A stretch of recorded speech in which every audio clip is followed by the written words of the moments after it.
Hey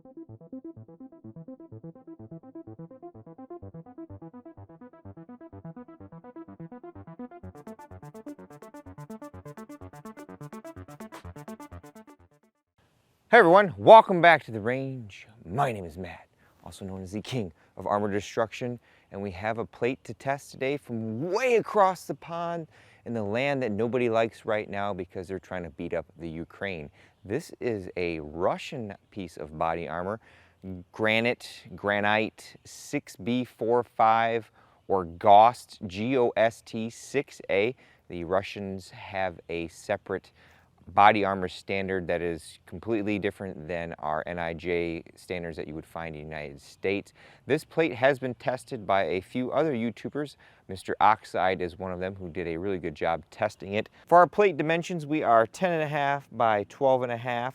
We weigh just right around 7 pounds, or for those across the pond, 3.175 kilograms. It's around 775 thousandths thick, or 19.7 millimeters. It is multi-curve. You can see all those sexy curves right there.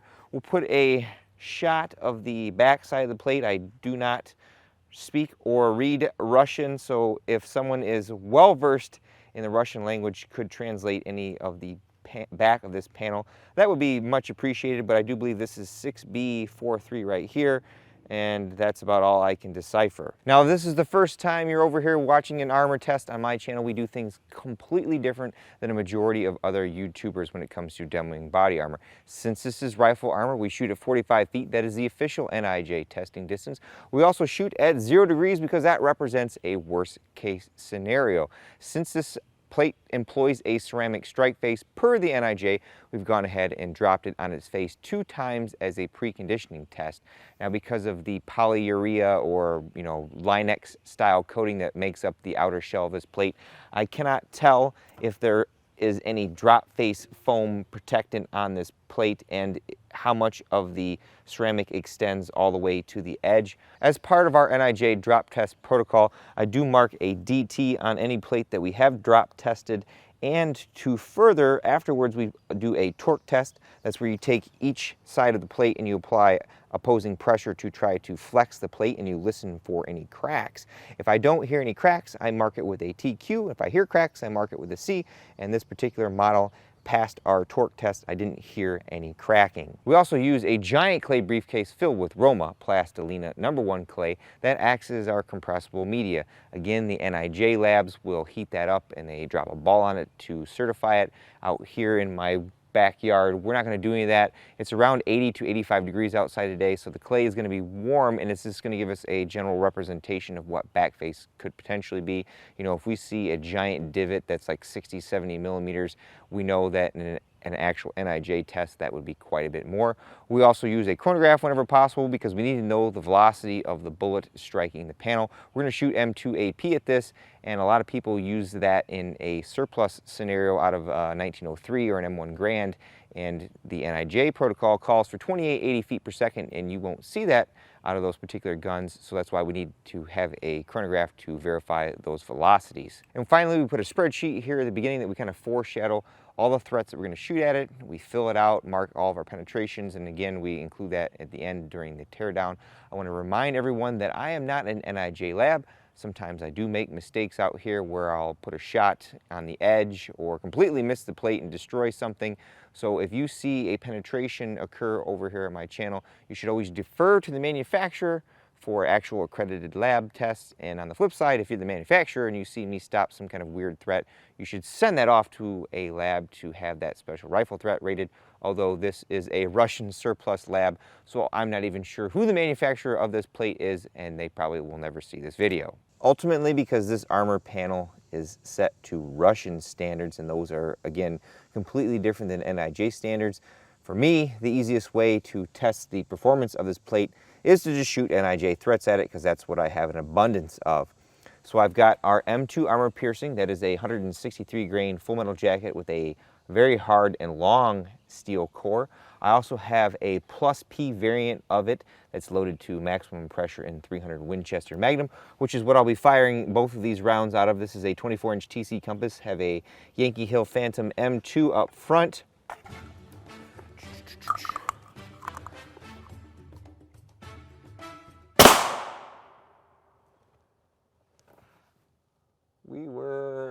over spec for that.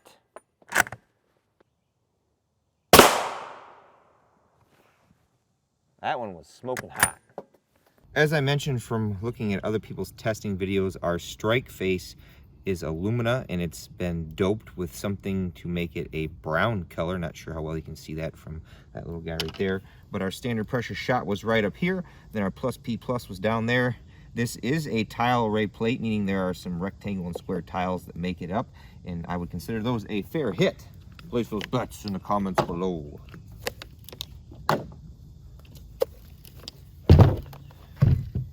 Uh-oh, Raggy. We have a penetration from the plus P plus down there. You can see it's starting to cause some delamination on the plate. It looks like they're using aramid or Kevlar for the backer, but our standard pressure, very minor dimple there. Not too shabby if I do say so myself. As far as our back face goes, we're looking at about 24 millimeters on that standard pressure shot, so that's not too bad. In my prior experience, our Kevlar and aramid fibers tend to show less back face, but are more prone to allowing pass-throughs depending on how much of the projectile doesn't get broken up by our ceramic. Okay, I fibbed. I do have a Russian caliber with us today. This is 545 by 39 millimeters. This is our 7N6M, or modernized. This is a 52-53 grain full metal jacket with a steel core. The modernized version, which came out in the early 90s, has a hardened steel penetrating core, pretty much identical to standard 7N6, but it's like 60 on the Rockwell C scale, whereas the regular 7N6 was on the B scale. I have a SSG 82. This has almost a 24-inch barrel, so we're seeing maximum velocity out of this particular cartridge. I figured it would be relevant given our current world climate and the Russian-Ukraine conflict, war, whatever you want to call it.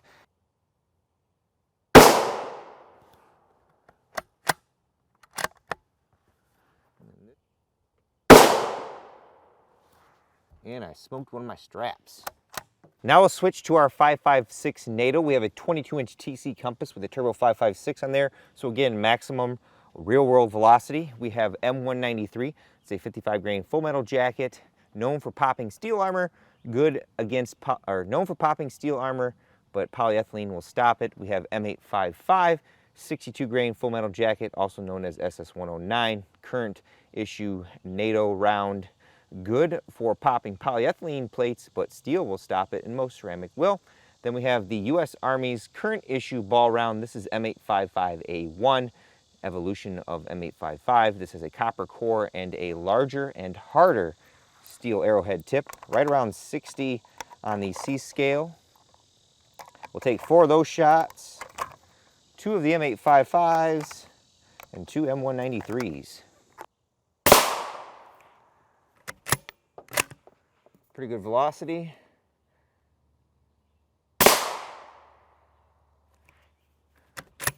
Then our M855.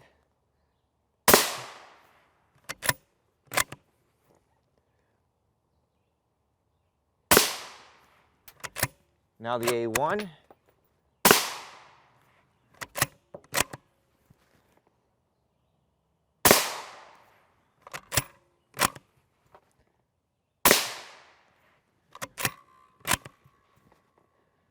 I'll put this one very close to the bottom because why not?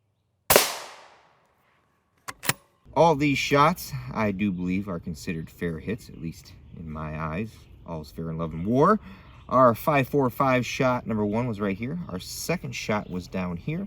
Our M193 shot number 1 was right there. Number 2 is right there. We're a little close to the edge. Like I said, this is what can happen with edge shots, is it can cause the bullet to do weird things. Then our M855 shots number 1 and 2. Then our A1 shots number 1, 2, 3, and 4. Have 1 spot left for 1 hit after this. Place those bets in the comments below. No pass-throughs, folks. Our dimples are very, very minimal. I would say this plate is holding up pretty darn well. I've got one more threat we're going to shoot at the plate because at this point it's pretty well compromised. But I've got M80A1, that is the Army's current issue ball round in 7.62 NATO, but I've got it loaded in 300 Wind Chad. We should see over 33 to 3,400 feet per second with this particular bullet. It's 130 grains, copper core, and a hardened arrowhead steel tip. Now compared to M855A1, it's only right around 49 to 50 on the C scale versus the 60 for the M855A1. Brought out the TC compass again. This is going to be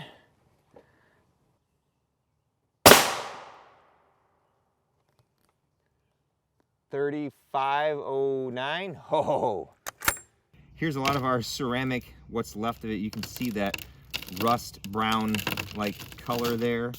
Our shot was right there. I really wanted to be right there, but in all seriousness, I forgot my offset's 2 inches, so I should have aimed right about here. But that is a fair hit, although the plate, like I said, is really compromised. I don't think I should put any more 30 caliber threats on it. Place those bets in the comments below. No freaking way. No pass through. Quite a bit of a dimple there, but it's not terrible. I mean, it's bumped up. I would say that's worse than the M2AP shot, but it stopped it. I would say I'm fairly impressed with this plate. If you were abroad and you needed quality protection and you could verify that the particular plate you were buying was indeed genuine and legitimate, because I've read that there are issues with having counterfeit plates, this is a pretty tough cookie. Now for a lot of people's favorite part, the tear down. Paging Dr. Matt to surgery. Confirmed our only penetration on this plate was the M2AP plus P plus load. All their threats are stopped. As mentioned, they are using an aramid fiber Kevlar material for our backing. I measured it right around 450 thousandths. You can see some of those threats that didn't even make it past the ceramic, and they just made little divots there. Some of the other threats got quite a ways in there. The M80A1 plus P plus left quite the dimple there. Very, very interesting. It's fairly pliable, but it looks to be like it's pressed. Then, as I mentioned, here's our brown ceramic tiles. I do believe they are alumina. They are doped with something. I'll have to annotate what that is. I measured those right around 369 thousandths. There is no drop face foam on here. It looks like there's maybe one layer or so of the aramid fiber as a laminating layer. And here's the back side here. I feel personally they did a fairly good job at constructing this plate. When you do a tile array plate like this, the biggest thing is getting these tiles to fit as tight together as possible, those seams, and we need a way to laminate it all so it stays together. This material right here is kind of like that lamination that we see on some of the HESCO plates, but it's not adhered as well to our ceramic as those did. But these are fairly tight in there, and they're stuck down with an adhesive, so they're fairly hard to get out. It does look like, from what I can tell, the ceramic tiles do extend almost all the way to the edge. There is a little tiny foam strip up here, but otherwise, look at how many of those tiles are still intact. Like I said, I took that one out of there, and then this one was taken out of there. So this plate could soak up quite a bit of 5.56 or 5.45, excluding maybe any tungsten threats, and just amazing that it stopped M80A1 at 3,500 feet per second. Sure would like to get my hands on the Army's new 6.8 round.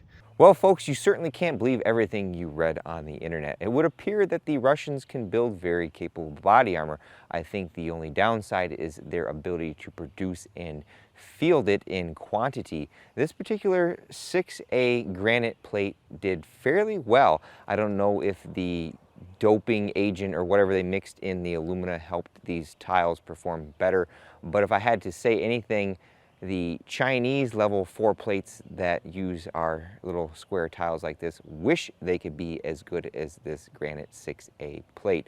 We stopped some pretty insane threats, including our M80A1 going 3,500 feet per second. The bugs are bothering me.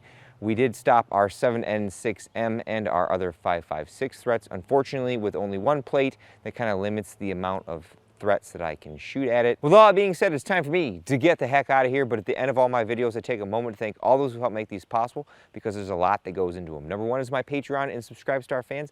I have a link tree in the description below, various different ways to contact me, whether you're a follower or maybe a manufacturer or retailer and you want me to demo something of yours. You know, Facebook or Instagram are usually the most reliable ways to get a hold of me, or just plain old email. I also have affiliate links or commission-based discount codes, and those cost you nothing and they earn me a sales commission, and I put all that money back into the channel, obtaining obscure ammo or these types of plates. Number two is my buddy Ben Oxide, who sent me that plate, I think almost 3 years ago, and I figured, again, with what's going on around the world, that would be very viable information to have. And of course, number three is you all for watching. Until next time, I'll catch you at the range.